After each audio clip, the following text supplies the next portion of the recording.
ارے کیا نام تھا؟ حضرت عقبہ رضی اللہ عنہ مکہ مکرمہ سے ہجرت کر کے مدینہ منورہ تشریف لائے، اپنے سارے خاندان کو مکہ میں چھوڑا،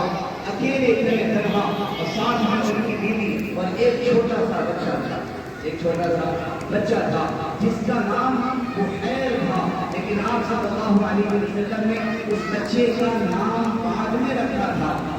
وہ نام میں آپ کو بعد میں بتاؤں گا۔ امام بخاری رحمۃ اللہ علیہ نے اس واقعے کو اپنے کتاب تاریخ کبیر تاریخ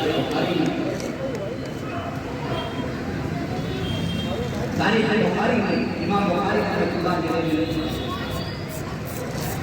حضرت عقبہ رضی اللہ عنہ کا مقدمہ سے ہجرت کر کے مدینہ آئے۔ ابھی تھوڑے ہی دن گزرے تھے کہ جنگ احد سامنے آ گیا، جنگ احد سامنے آ گیا، یہ اسلام کی